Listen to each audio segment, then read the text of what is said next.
protagonista deixou Linger se tornar sua discípula. Ela responde que ainda não, e ele pergunta se ela pretende voltar à mansão imortal celestial se for aceita. Linger diz que não, pois prefere o lugar pacífico e isolado onde está. Fang Liang observa que a mansão imortal celestial ajudou Linger por tanto tempo e pergunta se ela também trairá o protagonista quando sua cultivação progredir. Todos os discípulos param o que estão fazendo e olham para ela. O que é traição? Mesmo que alguém tenha deixado a mansão imortal celestial, isso não transforma essas pessoas em inimigas. O objetivo é simplesmente cultivar diligentemente. Pergunto, isso é traição? De repente, uma luz deslumbrante desce do céu. Todos os discípulos percebem que esse fenômeno só ocorre quando alguém emerge de uma reclusão. Linger explica que finalmente Ji Xianshen, o maior gênio da mansão imortal celestial, rompeu seus limites. Ela revela que a única razão para não ter voltado não foi falta de vontade de ajudar, mas porque a mansão imortal celestial conta com Ji Xianshen para protegê-los. Fang Liang aceita essa explicação, reconhecendo o talento de Ji Xianshen, mas uma outra discípula afirma que Ji Xianshen nunca será um oponente à altura para o mestre dela. Linger refuta, afirmando que Ji Xianshen é mais do que capaz de enfrentar o protagonista.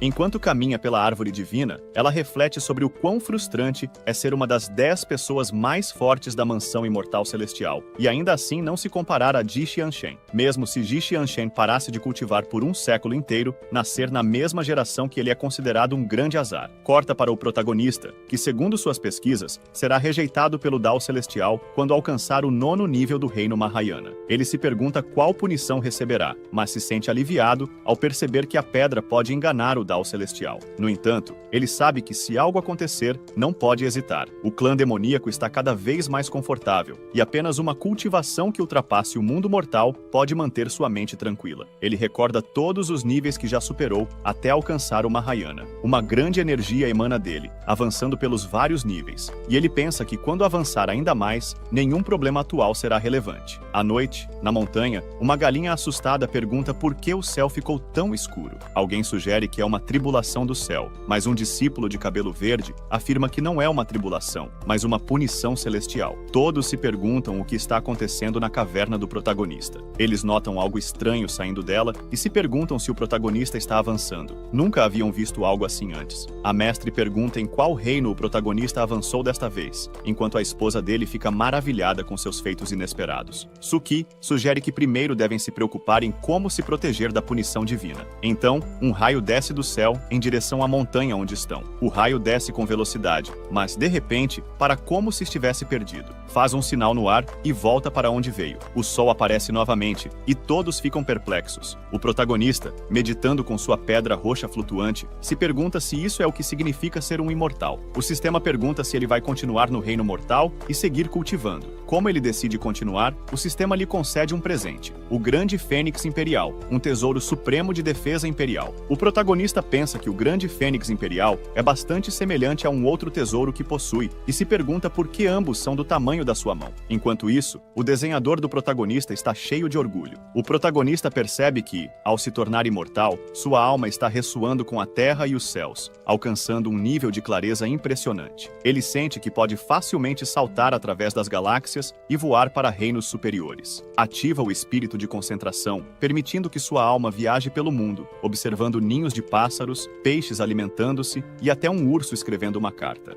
Ele se maravilha com o fato de ser imortal e vê algo que chama sua atenção, algo estranho sobre seus discípulos. Linger e outros discípulos estão pensando na Fênix Negra do Inferno, e todos estão intrigados. O protagonista percebe que esses espíritos são suas vidas passadas, e nota algo perigoso na sombra de Linger. Decide que não pode aceitá-la como discípula, mas algo mais chama sua atenção. A sombra está pedindo ajuda e agradecendo por um imortal ter vindo ao mundo mortal. O protagonista se pergunta se a sombra está pedindo para ser libertada, pois consegue se comunicar normalmente. O protagonista, ainda lidando com a alma residual que implora por ajuda, decide adiar sua intervenção e se dirige ao mundo imortal para receber o batismo do poder da reencarnação. Enquanto caminha, ele pondera se deve partir para o mundo superior ou para o submundo. No final, opta por primeiro explorar o submundo, na esperança de encontrar o misterioso espião expert. Ao chegar à porta da reencarnação, ele espreita para garantir que está tudo tranquilo. Sem pontes ou o temido rio Styx à vista, considera-se com sorte e comenta sobre como o poder da reencarnação é rico e adequado para ele. No entanto, se frustra com a aleatoriedade dos lugares para onde a porta o leva. Enquanto ele aprecia o conforto do poder, uma mão aparece misteriosamente atrás dele. Imediatamente, o protagonista utiliza seus 7 passos ilusórios para se esquivar, surpreso por ter sido descoberto. O espião expert revela-se e pergunta se é ele novamente, garantindo que não pretende machucá-lo. Assustado, o protagonista se pergunta se ela realmente não vai lhe fazer mal. Ela pousa e diz que não sabia que o mundo mortal tinha um talento como ele, que superou todos em menos de 800 anos e pode viajar entre reinos. Ela acha que ele pode ser a pessoa que estava esperando, talvez até por mais tempo do que imaginava. O protagonista, atordoado pela visão de tanta feiura, começa a sangrar pelos olhos. Ele questiona o que ela quer, se deseja possuí-lo ou recrutá-lo como discípulo. Ela o tranquiliza, dizendo que isolou a área para que possam conversar à vontade. Endireitando-se, ele se apresenta como Hanju e pergunta o que ela deseja. Ela levanta a mão cheia de aura, abre um portal e explica que seu trabalho é guardar a ponte Nairi e monitorar o ciclo de morte e vida. Através das eras, as pessoas a chamaram de Meng. O protagonista, surpreso, pergunta se ela é a Meng Po. Admirada por ele conhecer seu nome, Meng pergunta se ele já sabe a origem da nova discípula que aceitou. Hanju finge desentendimento, e Meng adverte que não é sábio tentar se fazer de desentendido com ela. Assustado, o protagonista se pergunta se Meng Po, uma lenda e expert na guarda da ponte Nairi, descobrirá sua capacidade de ver através da origem do grande mago. Temendo que isso possa lhe causar problemas, ele menciona apenas não saber a origem dela, mas reconhece seu talento. Meng afirma que não está ali para questioná-lo e vai direto ao ponto. Quer que ele ajude Linger a se tornar um imperador imortal. O protagonista, surpreso, pergunta que tipo de reino é esse, se é um termo para o reino imortal dourado. Meng esclarece que o reino imperador imortal está acima do reino imortal dourado. Hanju, com voz suave, se descreve como apenas um imortal sem nome, mas Meng diz que Linger é a reencarnação do grande Magus, com a habilidade única de prever oportunidades através de sonhos. Essa habilidade ajudou Linger a sobreviver à grande calamidade e a se aproximar do protagonista, acreditando que ele pode ajudá-la a se tornar mais forte. Hanju, sem saber como reagir, fica desconfortável. Meng diz que ele não deve se apressar em recusar, pois verificou seu passado e não encontrou nada além de vazio. No entanto, mesmo assim, ele se tornou imortal e provou que seu futuro é promissor. Ela acredita que alguém como ele pode ser a esperança da raça Magus. Hanju se pergunta se o sistema obscureceu a vontade divina quando ele transmigrou e se Meng Po pertence à raça Magus. Meng afirma que, se ele ajudar Linger, se tornará um benfeitor da raça Magus, e se ele falhar em qualquer ascensão, ela o ressuscitará para que ele possa começar de novo. Hanju, animado pela ideia de ter uma vida extra, aceita ajudar com prazer e pede um favor adicional: resolver um problema com a Corte Celestial Superior que está tentando limpar o mundo imortal, onde ele atualmente reside. Meng responde que não pode ajudar, pois a Corte Celestial Superior é responsável pelo submundo e, como subordinada, ela não tem permissão para interferir em tais assuntos. Desapontado, Hanju entende, enquanto reflete sobre o controle da Corte Celestial Superior sobre o submundo. Meng se põe a pensar e de repente sugere que, já que o mundo mortal está prestes a ser destruído, ele poderia se mudar para o submundo com ela. Mas tem uma condição: ele deve trazer Linger com ele. O protagonista, surpreso, pergunta se também pode levar seus outros discípulos. Meng sorri e diz que pode, e ele fica radiante, pois agora tem uma rota de fuga para seus discípulos, caso seu plano de salvar a Terra falhe. Meng pergunta se ele está satisfeito com a vida que leva.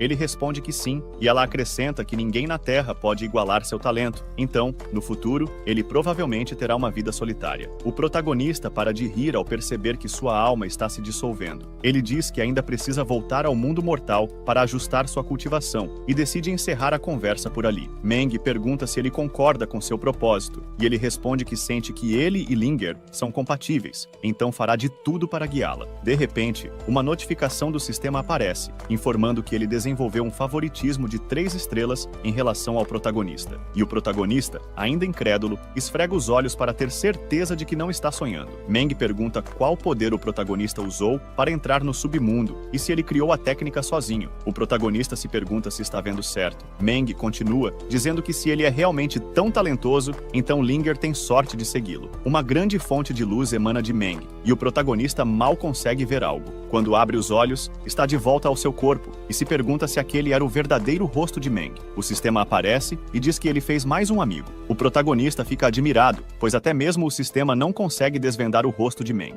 Ele lembra que o clã demoníaco e a raça magos estão escondidos no submundo e se pergunta se eles serão mesmo poupados ao se esconder lá. Mas então se recorda das palavras de Meng sobre sua possível solidão no futuro e decide que, se seus discípulos ou amigos falecerem, pedirá a Meng para revivê-los. Observamos dois rostos. O lado feio é o de Meng Po e o lado bonito é o de Hou Tuningen. 3 anos depois, vemos montanhas, um lago e peixes nadando. Alguém lança algo no lago? São os discípulos do protagonista, preocupados porque ele está em reclusão há muito tempo. Fang Liang espera que ele não tenha passado do 5º nível do reino Mahayana. O cabeça de nuvem tranquiliza-os, dizendo que até mesmo alguém no 9º nível do reino Mahayana não conseguiria fazer aquilo. Outro discípulo observa que a prisão de sangue também estava no 9º nível do reino Mahayana e que as coisas têm estado estranhas desde sua eliminação. Uma sombra do cabeça de nuvem diz que o protagonista já alcançou o pico do nível mortal, então se pergunta por que ele ainda não ascendeu. Outra sombra sugere que talvez ele queira experimentar ser invencível, mas a terceira sombra acha que não faz sentido ele querer isso, já que não sai da montanha para se exibir. O cabeça de nuvem diz para não serem absurdos, pois o protagonista deve ter seus próprios motivos. Linger fica assustada ao pensar que o protagonista pode estar no 9º nível do reino Mahayana, o que significa que ele está a um passo de se tornar um imortal. De repente, eles ouvem a voz do protagonista, e a planta corre para fora. Linger fica preocupada e se pergunta se ele realmente a aceitará como discípula. Vemos o perfil do protagonista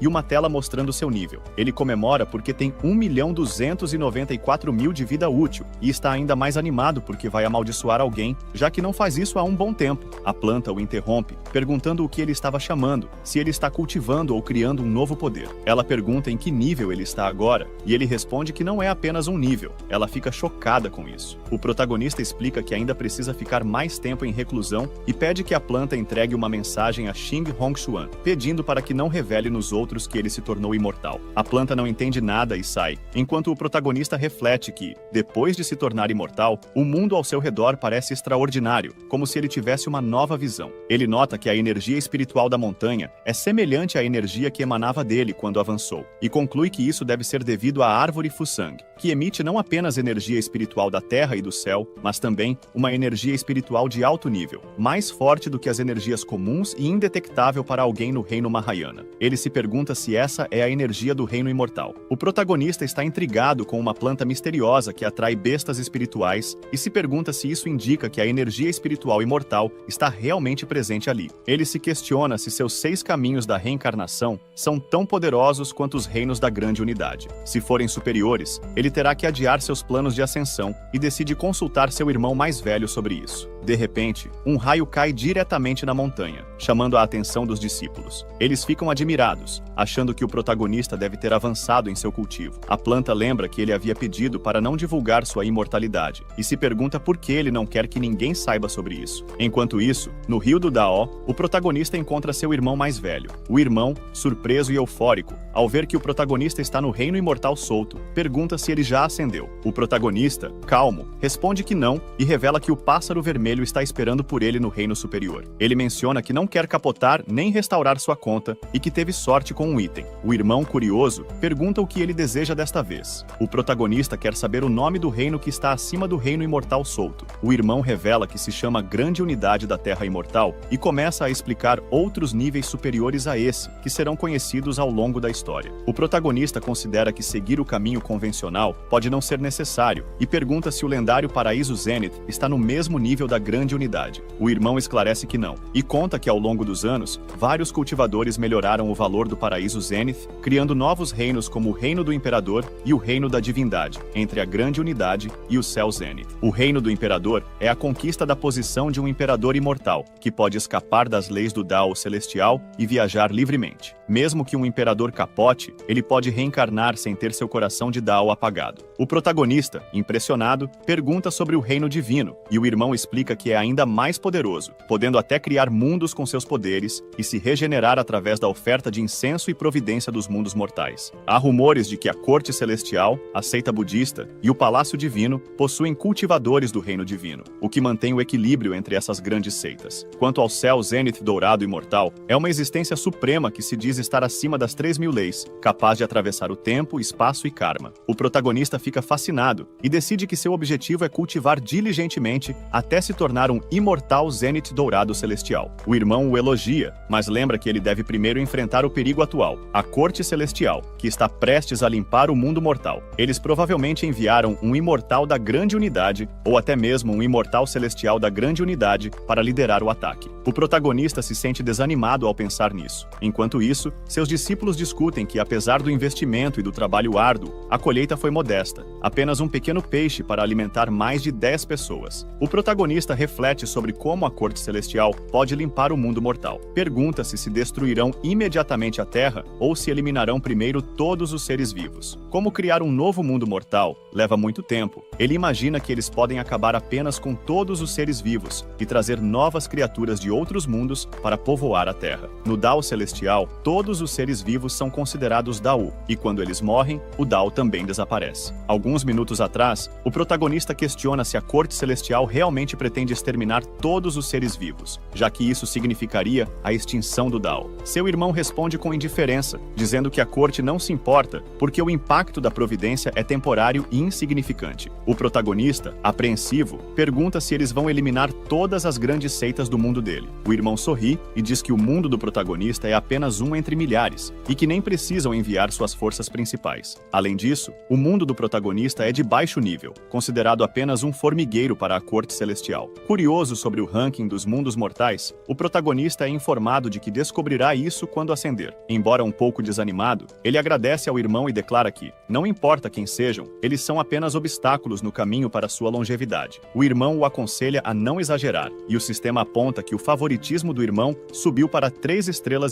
O protagonista, com o pé tremendo, percebe que está no seu limite atual e que nem sequer notou o quanto andou. Ele está tão longe que já não consegue ver seu irmão Guxin. Observa ao redor e percebe que a quantidade de pessoas com alta cultivação está aumentando. Sua própria cultivação, a maior do mundo mortal, mal consegue acompanhar a dos outros. Ele reflete que por mais talentoso que alguém seja, sempre haverá alguém mais forte lá fora, e se pergunta qual é o seu verdadeiro limite de poder. Decidido a descobrir, ele começa a praticar. O primeiro passo é abrir um campo de simulação. Pergunta a si mesmo se pode competir com uma imortal verdadeira após se tornar imortal. Ele dá tudo de si na competição, mas, infelizmente para ele, é eliminado instantaneamente. Frustrado, ele sai do campo de simulação e pensa que talvez tenha perdido, porque o nome da habilidade era longo demais. Sua esposa, sempre alegre, chega e ele lhe diz que ela é a pessoa que mais lhe importa. Ela agradece e diz que, como não tem nada para oferecer em troca, tudo o que pode dar é seu corpo. O protagonista fica sem reação, e o restante da história vocês já conhecem. Ou querem que eu conte os detalhes? Hehe. Linger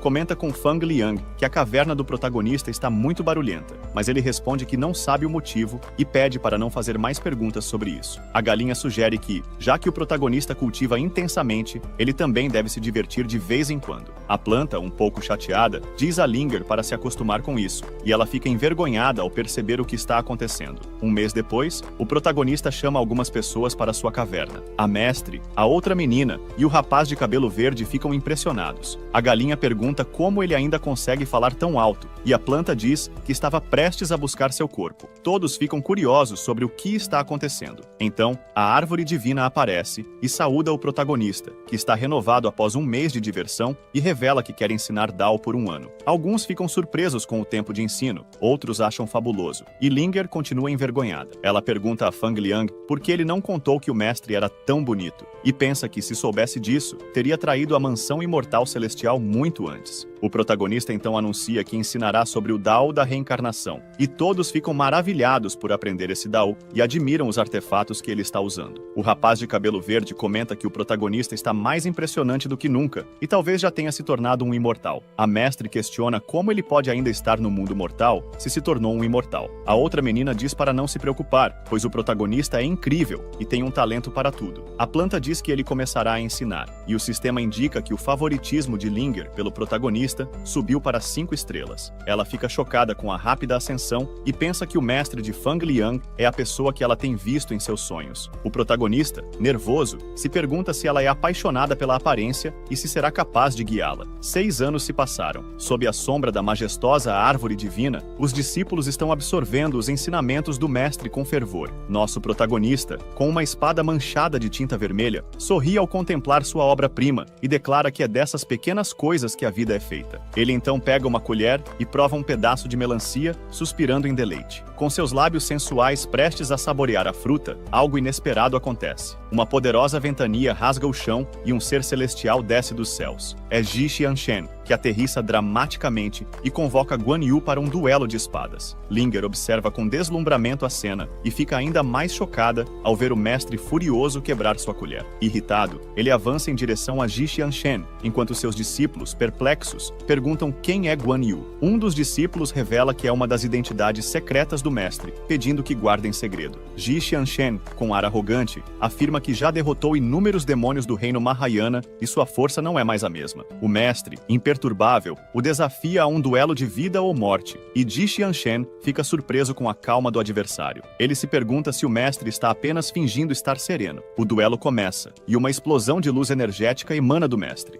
Ji Xianshen, aterrorizado, sente como se estivesse paralisado, como uma presa na selva frente ao predador. A força do mestre supera qualquer coisa que ele tenha enfrentado antes, e o sol e a lua parecem mudar de cor. Se não fosse pela técnica divina que invocou a ajuda do céu e da terra, tanto ele quanto a mansão imortal celestial teriam sido destruídos. Mas agora, incapaz de ativar sua técnica divina, Ji Xianshen se encontra à mercê do mestre. O mestre lembra a Ji Xianshen que em algum momento ele afirmou que vida e morte não significavam nada. Com um sorriso desafiador, ele utiliza um tesouro especial pela primeira vez e amarra Ji Xianshen com cordas demoníacas. O desafiante grita por liberdade, enquanto o mestre, com um tom desdenhoso, comenta que poderia ter derrotado Ji Xianshen várias vezes antes de chegar até ele. Ele adverte que não é prudente se achar invencível apenas porque conseguiu um pouco de poder e que o mundo superior está cheio de perigos. Se Ji Xianshen ascender agora com seu poder limitado, sua permanência será breve. Linger, escondida atrás de algumas árvores, observa em choque a derrota instantânea de Ji Xianshen, que parece uma criança diante do mestre. Ela se pergunta por que ainda não foi aceita como discípula e considera que talvez precise fazer algo impressionante para ganhar sua aprovação. Pensando se deve usar seu corpo ou oferecer um tesouro, ela se cora só de imaginar e conclui que dar um tesouro seria mais doloroso para seu coração do que oferecer seu corpo. O ancião comenta que a mansão celestial imortal sofreu grandes perdas na batalha contra a invasão dos demônios verdadeiros. Muitos cultivadores de alto nível desapareceram. Ele agradece a Ji Xianshen por ter saído da reclusão a tempo e derrotado os demônios verdadeiros, mas lamenta o fato de que, apesar de serem a grande mansão celestial imortal, foram quase destruídos na vasta terra de Yan. Além disso, o Dao do ancião foi quebrado, o que o deixou com pouco tempo de vida. Ji Xianshen tenta consolá-lo, dizendo que os mestres da seita irão encontrar uma forma de recuperá-lo. O ancião, no entanto, revela que tem um último desejo e precisa da ajuda de Ji Xianshen para realizá-lo. Ele quer escalar além das montanhas rugidas e encontrar um pico ainda mais alto. Ele acredita que, ao atingir esse pico e descer, não terá mais rivais. O ancião sabe que Ji Xianshen já conquistou todas as montanhas deste mundo e que provavelmente não há mais nada para ele alcançar. Isso deixa Ji Xianshen apreensivo e sem palavras. O ancião, já em seus últimos dias, afirma que Ji Xianshen agora é o pilar da mansão celestial imortal. Ele também comenta que o mundo mortal é muito limitado e aconselha Ji Xianshen a ascender. Quando questionado sobre o destino da mansão celestial, o ancião diz que as outras seitas não ousariam se aproveitar da situação, mesmo com eles enfraquecidos. Ele estende a mão e pede a Ji Xianshen que apenas se lembre de suas raízes. Essas palavras emocionam Ji Xianshen, que derrama algumas lágrimas. Observando insetos voando sobre o lago, ele lembra que ainda existe uma montanha que precisa ser conquistada. Ele então fica sério, pensando que essa será uma tarefa muito difícil. Nesse momento, Hanju pergunta como Ji Xianshen pretende devolver sua melancia. Ele responde que pode fazer uma sopa da próxima vez que voltar. Gritando, ele assegura ao protagonista que está forte o suficiente e que não vai acender ou incomodá-lo novamente. O protagonista, com uma expressão indiferente, responde, "Tanto faz", e pergunta sobre a sopa. Ji Xianshen não responde, e em vez disso, pergunta por que o protagonista ainda está se escondendo, mesmo sendo tão poderoso. O protagonista diz que é melhor manter um perfil discreto. Ji Xianshen discorda, dizendo que ter fama, riquezas e ser temido por todos é muito melhor. Ele pergunta se o protagonista realmente resistirá a todas essas coisas boas da vida. O protagonista responde, dizendo que, quanto maior a árvore, mais vento ela atrai, e que o preço dessas coisas pode ser problemático. Ele prefere evitar problemas e não se importa com status, pois já tem alguém muito melhor. Xing Hongxuan. Ji Xiansheng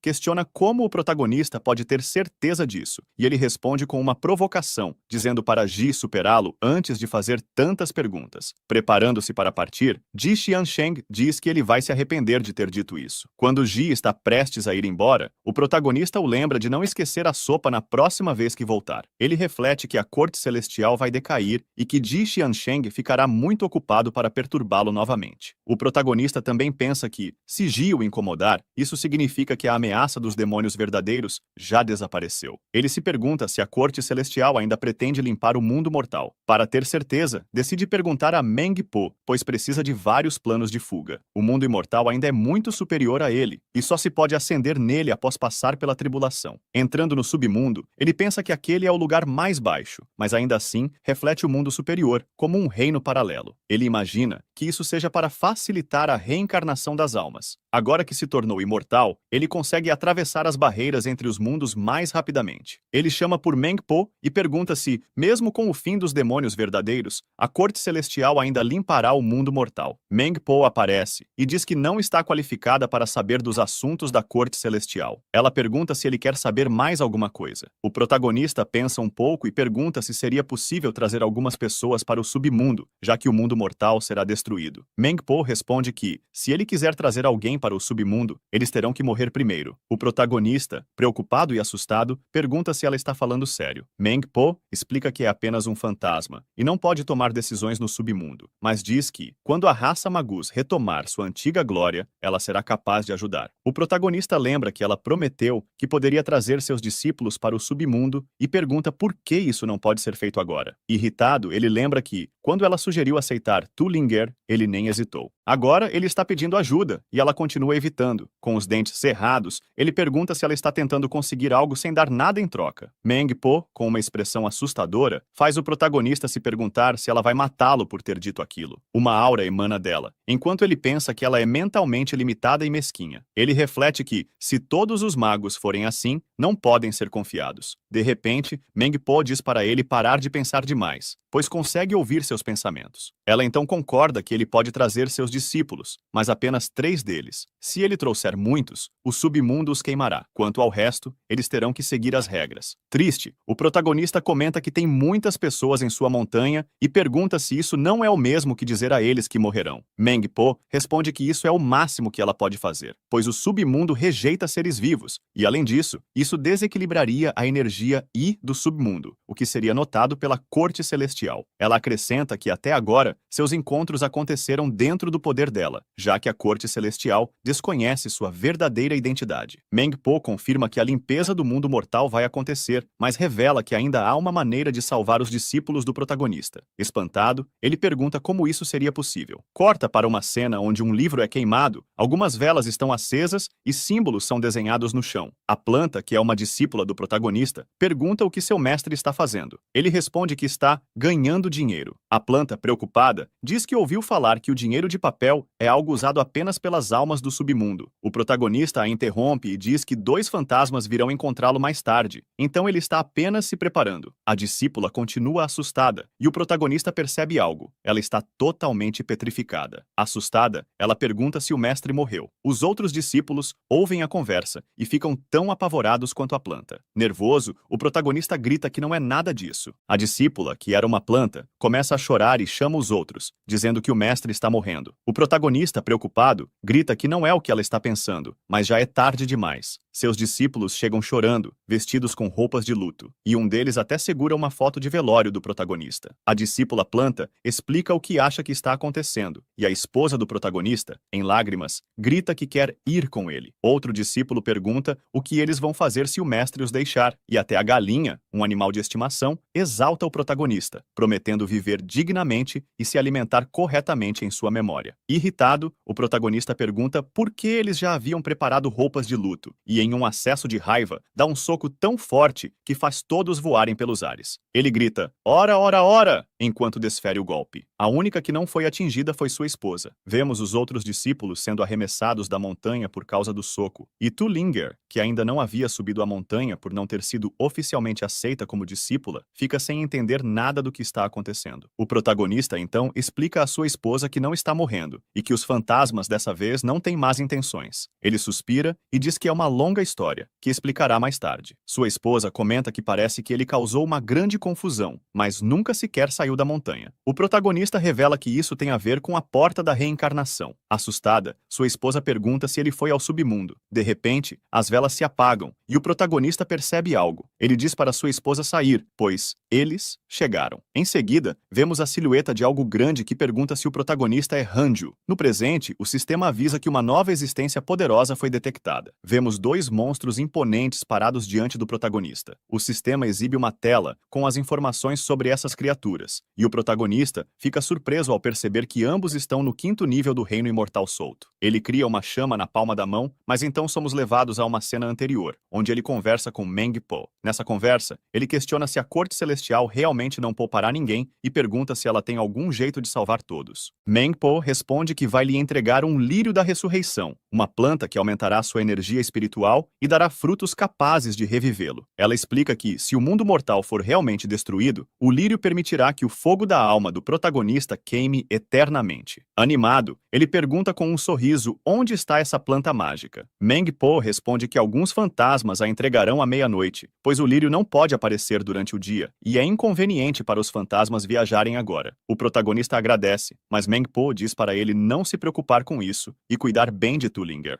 Voltamos ao presente, onde alguém acende um cigarro. São os fantasmas que vieram entregar o item. O protagonista acende um cigarro para eles e comenta que é um pequeno presente, enquanto pergunta sobre o item que Meng Po prometeu. Um dos fantasmas entrega uma caixa amassada, e o protagonista, sem entender, olha para a etiqueta que diz para Hanju. Dentro da caixa, há uma flor que contém o poder da reencarnação. Um dos fantasmas comenta que a cultivação do protagonista é muito alta, e essa flor pode ajudá-lo a entender ainda mais o poder da reencarnação. Irritado, o protagonista resmunga que pensava que o serviço da agência Escort Jade era ruim, mas o submundo conseguiu ser pior. Ele ameaça apresentar uma reclamação a Meng Po por causa dos dois. Os fantasmas, sem dar atenção, dizem que tem mais trabalho a fazer e se despedem, entrando em um portal. Eles prometem se encontrar quando o destino permitir e agradecem pelos cigarros, enquanto o protagonista grita, exigindo uma troca de item porque a entrega foi mal feita. No entanto, eles desaparecem como estrelas cadentes no céu. O protagonista olha novamente para a flor e percebe que ela se regenerou, voltando à vida. Ele comenta que realmente faz jus à sua fama, pois para sobreviver ao serviço de entrega mais brutal, ela tem que ser poderosa. Como a flor gosta de escuridão e lugares úmidos, e odeia o sol, ele decide plantá-la na sala de cultivação. No céu estrelado, a lua brilha de forma esplêndida. Os desenhistas capricharam tanto que a lua parece perfeita. De repente, um olho aparece na lua, e vemos os pés de alguém saindo dela. Esse é o Daoist Jueyan, que sorri e comenta que o mundo mortal é realmente o melhor. Alguém atrás dele, com uma expressão de desdém, diz que a aura é imunda e que a energia espiritual é muito fraca, questionando o que há de tão bom num lugar tão pobre. Daoist Jueyan explica que ela é uma imortal do reino superior e que o mundo mortal está, de fato, cheio de energia espiritual impura. Ele promete dar o seu melhor para que ela não precise interferir. A imortal, Yang Yanjun, convencida, responde que, contanto que ele entenda sua posição, está tudo bem. Daoist Jueyan, então, pede que, caso encontre algum perigo, possa contar com a ajuda dela. Yang Yanjun diz que não sabe qual é a relação de Daoist Jueyan com ele, mas, já que ele pediu, o ajudará se for necessário. Ela manda ele seguir com seu trabalho e comenta que dará uma olhada no mundo mortal já que está por ali. Ao final, instrui-o a encontrá-la no local de sempre quando terminar. Daoist Jueyan agradece, e assim que ela desaparece, ele com raiva jura vingança contra a mansão imortal celestial e os bastardos que mataram seus bichinhos de estimação, com uma expressão macabra. Corta para o campo de simulação. O protagonista está em pé, observando os corpos dos dois fantasmas entregadores caídos no chão, completamente destruídos. O sistema marca o placar, 2-0 para os entregadores. A silhueta do protagonista aparece de pé, cercada pelos restos dos corpos dos fantasmas. O narrador comenta que já se passaram 11 anos, e o protagonista claramente não esqueceu o péssimo serviço de entrega.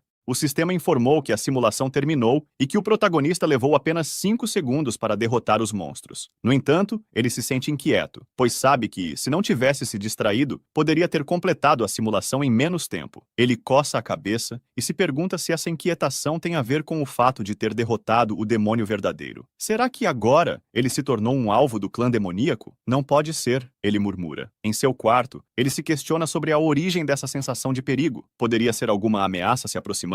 Mas isso não faz sentido, pois o único perigo real só poderia vir do mundo imortal. Ele olha de lado e vê o livro. Ao abri-lo, diz para si mesmo que, se não for a corte demoníaca, então só podem ser aqueles dois. De repente, o sistema avisa que novas informações chegaram. Na tela, o protagonista vê o que está acontecendo fora das montanhas. O daoísta Jueyan desceu ao mundo mortal e Ji Xianshen está gravemente ferido. Irritado, o protagonista decide amaldiçoar o daoísta Jueyan até o seu fim. Ele anota o nome do daoísta Jueyan no livro do infortúnio, pensando que este poderia ser seu refúgio seguro. Em seguida, voltamos alguns minutos no tempo, na mansão imortal celestial, agora em ruínas. Há destruição por toda parte. Pessoas são jogadas nos escombros em meio ao fogo, enquanto outras já estão sem vida em seus corpos. A silhueta de alguém de pé se destaca. Ele grita para o irmão fugir, dizendo que irá segurar o invasor com o item que lhe foi dado. O irmão, Ji Xianshen, avisa que ele não conseguirá lidar com as consequências de usar tal item. Vemos que é o daoísta Jueyan quem está causando o caos na mansão. Em outra cena, a espada de Ji Xianshen se quebra. Uma forte luz ilumina o campo de batalha e uma grande explosão acontece. Ji Xianshen mal acredita no que vê, enquanto os outros discípulos pedem que ele fuja, já que ele é a única esperança da seita. No meio da explosão, daoísta Jueyan sorri e pergunta se Ji Xianshen é realmente o melhor que esse mundo pode oferecer. Ele o chama de fraco e declara que este é o fim da mansão imortal celestial. Ji Xianshen sente uma pressão esmagadora que o impede de se mover, mas, de forma estranha, essa força lhe é familiar. De repente, a imagem do protagonista surge em sua mente, e ele se pergunta se o protagonista já era um imortal desde a última vez que se encontraram. Porém, antes que possa pensar mais sobre isso, daoísta Jueyan estende a mão e ativa seu poder contra a cabeça de Ji Xianshen. Neste momento, Ji Xianshen percebe que passou a vida toda buscando algo, apenas para se dar conta de que estava diante da montanha mais alta de todas. Subitamente, Ji Xianshen abre os olhos e vê sangue jorrando no ar. É daoísta Jueyan, vomitando sangue como se fosse uma torneira aberta. Sem entender nada, Ji Xianshen fica perplexo. Daoísta Jueyan, enfurecido, coloca as mãos no chão e grita: "Quem está fazendo isso?" Seu poder está sendo drenado rapidamente, e sua expectativa de vida diminui a uma velocidade assustadora. Se isso continuar, ele pode não sobreviver. Decidido, daoísta Jueyan foge, levantando uma nuvem de poeira que quase cega todos ao redor. Sem entender o que acabou de acontecer, os discípulos ficam confusos, enquanto Ji Xianshen, tomado pela raiva, jura que fará daoísta Jueyan pagar 100 vezes mais pela humilhação que lhes impôs. A cena termina com a placa da mansão imortal celestial caída em meio aos escombros. A história corta para uma ilha, onde daoísta Jueyan pousa. Ele pega um amuleto verde e chama pela fada. Um portal se abre no céu, revelando a silhueta de uma garota. Ela pergunta por que ele está tão assustado, mas logo fica apavorada ao notar que a maldição que ele carrega tem o poder de um imortal. Ainda vomitando sangue, daoísta Jueyan diz que não sabe o que está acontecendo, que essa é a maldição que mencionou antes. Mas agora, ela voltou ainda mais forte. A garota faz um selo com as mãos e diz que o poder da maldição está próximo, mas parece vir de fora deste mundo. Ela manda daoísta Jueyan se sentar e tenta curá-lo com sua magia, mas de repente é jogada para longe, pois daoísta Jueyan começa a pegar fogo. Caída no chão, ela exclama que a maldição é forte demais. Daoísta Jueyan, desesperado, pede que ela chame o Sênior, pois ele sente que não vai aguentar por muito tempo. A garota lhe diz que ele precisa estar em um lugar repleto de energia. Caso contrário, não sobreviverá até a chegada do Sênior. Ela agarra seu braço e voa com ele em direção ao céu. Enquanto isso, o sistema informa que, por causa da maldição do protagonista, a expectativa de vida de daoísta Jueyan foi reduzida em 500 mil anos e ele está gravemente ferido. O protagonista sorri de maneira estranha e pede desculpas pela hospitalidade inadequada. O sistema também avisa que a vida do protagonista foi reduzida em 100 anos.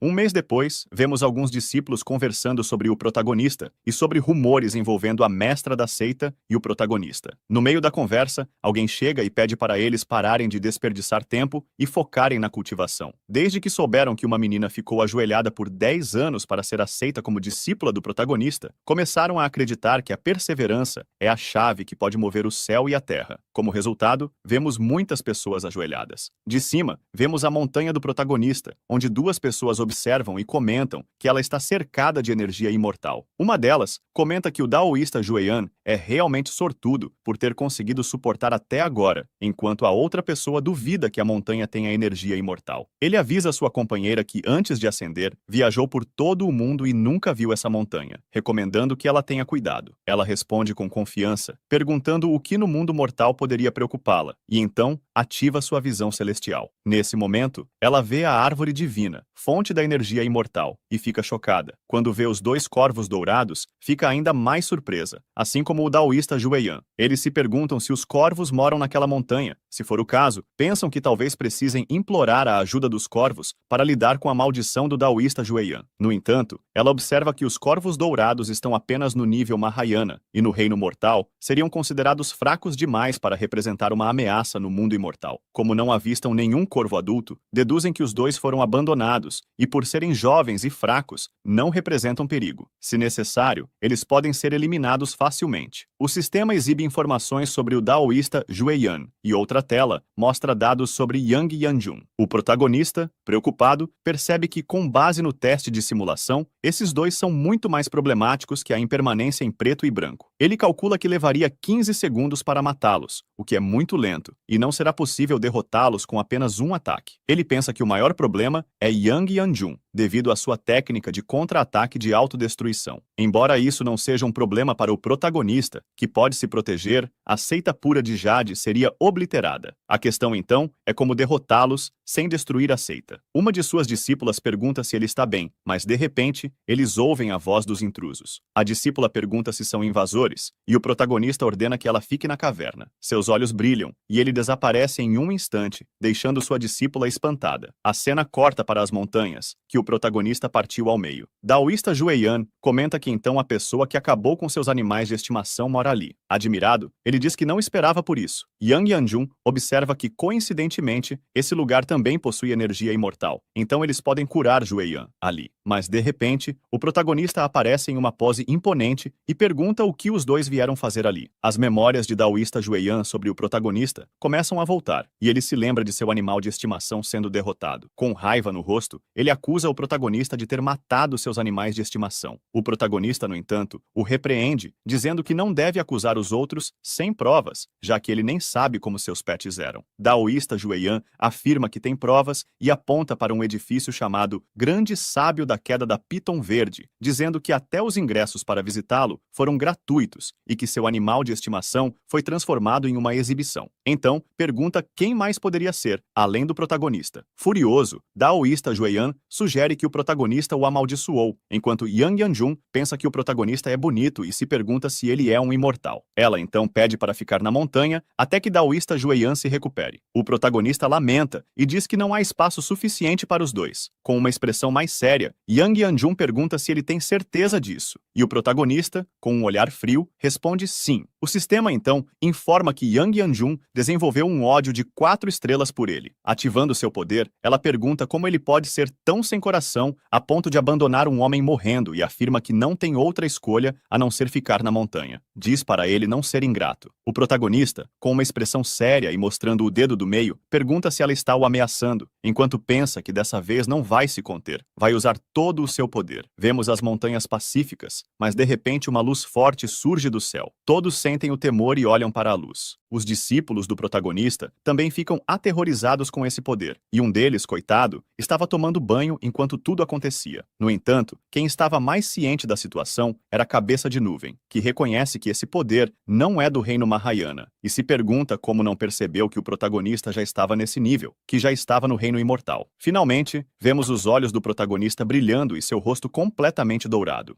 os discípulos são tomados pela pressão exalada pela batalha. Os céus ficam em preto e branco, como se fossem testemunhas da intensidade do combate. Mas, voltamos 10 segundos no tempo, onde o protagonista e os invasores ainda se encaram. Yang Yanjun pede para que Daoísta Jueyan fique fora da luta, pois ainda está ferido. Ele responde que dará suporte de longe, faz um selo de mão e começa a fortalecer Yang Yanjun, permitindo que ela esquive e contra-ataque os golpes do protagonista. A cada ataque, ela é fortalecida pelos feitiços do Daoísta Jueyan. O protagonista, por sua vez, acredita que a abertura da luta é a mesma da quinta rodada da simulação. Para sua sorte, Daoísta Jueyan foi tão afetado pelo livro do infortúnio que só consegue atuar como suporte, sem participar ativamente do confronto. 9 segundos se passam e Yang Yanjun avança um passo à frente, desaparecendo diante do protagonista. 8 segundos restam e ela surge com 2 adagas em mãos, pronta para atacar, mas o protagonista se mantém calmo e inabalável. Daoísta Jueyan percebe algo e grita, alertando Yang Yanjun para tomar cuidado. De repente, linhas vermelhas semelhantes a cortes surgem por todo o corpo dela e na área ao redor, faltando 7 segundos. Os discípulos da seita ficam chocados com a proeza, mal acreditando na existência do protagonista, que está há 200 anos sem sair de sua montanha, sendo considerado uma lenda por muitos novatos. 6 segundos restantes e vemos raios cortando o ar. O protagonista, imponente, empunha sua espada. Daoísta Jueyan comenta que com apenas um golpe, metade das barreiras deles foi destruída. Ferida, Yang Yanjun pergunta por que ele é tão forte, e Daoísta Jueyan admite que não consegue sequer enxergar o nível de cultivo do protagonista.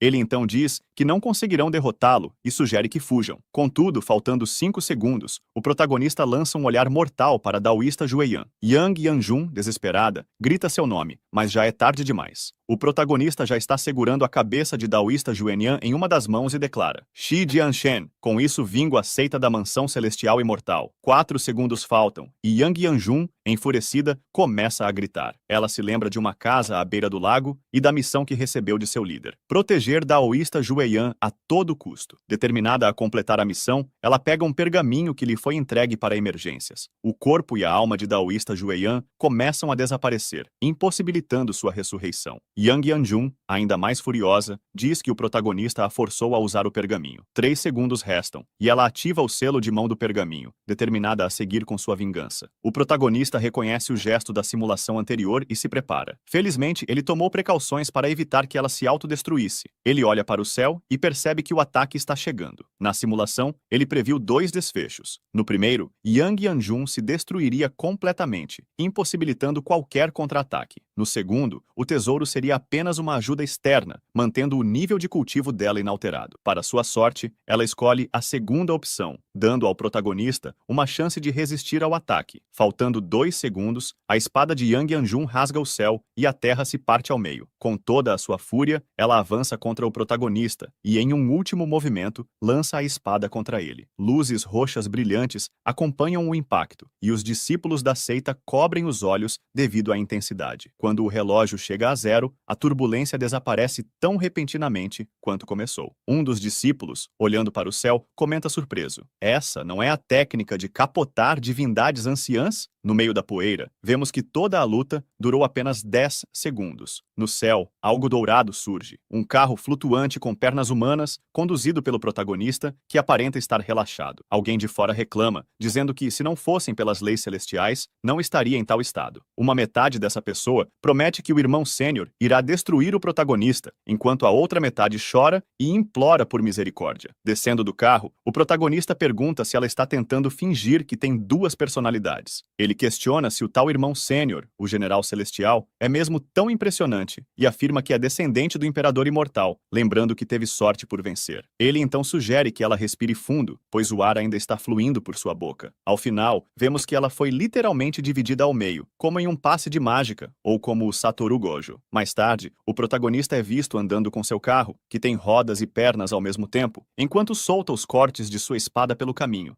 A cena corta para os alunos e outros membros da seita, todos felizes porque o protagonista está bem e por ter salvado a todos. Alguns perguntam o que aconteceu, enquanto outros querem saber se aquela era sua verdadeira força. Um deles questiona quem eram aquelas pessoas, mas a galinha responde que isso não importa, já que ambos devem estar descobrindo agora se no céu tem pão. Enquanto isso, os discípulos ficam confusos e o cabeça de nuvem ainda está em choque, pois o protagonista já se tornou um imortal. A esposa do protagonista também não fica de fora, elogiando-o, como esperado do meu marido, enquanto as outras garotas olham com um pouco de ciúmes. O velho de cabelos brancos se aproxima para agradecer e o protagonista explica que dessa vez vieram atrás dele. Ele pede para todos voltarem a cultivar, pois o perigo já passou. Os discípulos, então, começam a admirar o carro do protagonista, e logo surge uma notificação do sistema informando que Yang San desenvolveu 6 estrelas de ódio contra ele, e o daoísta Dan King acumulou 3 estrelas de rancor. Esperando por isso, o protagonista comenta que depois de eliminar os subordinados, era natural que os mestres deles aparecessem. Já que eles estão aqui, não posso ser rude e deixá-los ir embora. A cena corta para o velho dizendo ao cabeça de nuvem que uma nova abertura na Terra apareceu novamente e que vai deixar a reparação para ele, que responde com uma série de palavrões. Em seguida, somos transportados para a Ilha do Dragão Imortal, no Reino Imortal, onde alguém grita: "Mestre, temos um grande problema! A alma de Yang Yanjun foi extinguida." O discípulo pede permissão para descer ao mundo mortal e vingar sua noiva. Cheio de raiva, ele grita que vai se vingar, não importa o que aconteça, e demônios internos começam a vazar de seu corpo. O mestre, surpreso, coloca a mão no ombro do discípulo, dispersando os demônios. Ele lamenta, dizendo que se tivesse ido com sua noiva, talvez ela não tivesse perdido, ou se tivessem esperado a corte celestial remover as regras do mundo mortal. O mestre o adverte para não deixar seus demônios interiores dominá-lo e promete que ele será a pessoa encarregada de limpar o mundo mortal. O discípulo agradece e jura que enquanto o assassino de sua noiva não ascender, ele irá quebrar seus ossos e destruí-lo lentamente. No entanto, ele teme que o assassino perceba a situação e ascenda para escapar. O mestre responde: "Ascender para escapar? Se ele ousar vir para o mundo superior, eu mesmo acabarei com ele pessoalmente." Esse é o daoísta Dan King, um dos 7 daoístas da Ilha Imortal do Dragão. Um ano depois, o protagonista comenta que o pássaro vermilion não tem feito nenhum movimento recente e decide reduzir a frequência de suas maldições para não chamar a atenção. O sistema avisa que Chi Yuntian desenvolveu 4 estrelas de favorabilidade em relação ao protagonista, o que o deixa contente, já que esse velho controla o Dao Celestial dos mundos mortais e talvez seja o responsável pela supervisão do mundo em que o protagonista vive. O motivo do aumento na favorabilidade é que Yan San enviou alguém para causar problemas no mundo mortal, que está sob a jurisdição desse velho. Contudo, ele é apenas um oficial imortal de 6ª série, o que significa que provavelmente não pode influenciar as decisões da Corte Celestial Imortal. O protagonista, então, decide entrar em reclusão. O narrador explica que, ao contrário do sistema da Grande Unidade, o reino imortal solto reencarnado do protagonista não é dividido em 9 níveis, mas apenas em 4 estágios: inicial, intermediário, tardio e perfeito. Como o reino imortal solto reencarnado é dividido em apenas 4 estágios, o protagonista demora muito mais tempo para avançar, em comparação a qualquer outro cultivador da Grande Unidade. 3 anos se passam. Alguém pergunta ao ex-mestre da seita se está tudo bem. Ele responde que sim, mostrando um caderno onde anotou todos os detalhes do crescimento do protagonista. O outro comenta que esse caderno já deveria ser considerado um patrimônio, e uma garota de cabelo branco pergunta por que ele tirou o caderno do museu. O ex-mestre de cabelo verde responde que só queria que todos vissem a data de aniversário do protagonista. Descobrimos então que eles estão preparando uma festa surpresa de 800 anos para o protagonista. Um discípulo, que parece uma mulher, diz que não acha certo interromper a reclusão do protagonista, mas a ex-discípula Planta comenta que só fazem isso uma vez a cada 100 anos, então não acha que o protagonista vai rejeitar a surpresa. Com um sorriso estranho, ela diz que não é culpa deles que o protagonista não se lembra da própria idade, pois sempre tem que verificar o museu. A cena corta para o sistema mostrando 2 opções: ascender imediatamente e se tornar um deus imortal, obtendo o tesouro supremo, ou continuar cultivando para obter o poder místico. O protagonista sorri e comenta que o tempo realmente passou rápido, pois ele nem percebeu que já viveu 800 anos. Ele escolhe a segunda opção e o sistema o parabeniza, concedendo-lhe o poder místico que permite manifestar um corpo Dharma com 3 cabeças, 6 olhos e 6 braços, o que o permite empunhar 6 tesouros discípulos Dharma ao mesmo tempo, aumentando significativamente sua força física. A cena corta para os discípulos chamando o protagonista, pedindo sua ajuda. Todos estão ansiosos, esperando que ele saia da caverna. Vemos seu pé saindo para fora e os discípulos gritam: "Feliz aniversário!" Mas logo, seus olhos quase saltam das órbitas. Até as garotas que gostam do protagonista não acreditam no que veem. O cabeça de nuvem é o único que permanece calmo e percebe que essa é a forma do lendário poder místico das 3 cabeças e 6 braços, mas com um efeito colateral muito peculiar. O protagonista realmente tem 3 cabeças, 6 braços e 6 olhos. Sua esposa chora, dizendo que esse não é o meu marido, enquanto as outras garotas comentam que pelo menos agora dá para dividir o protagonista entre as 3.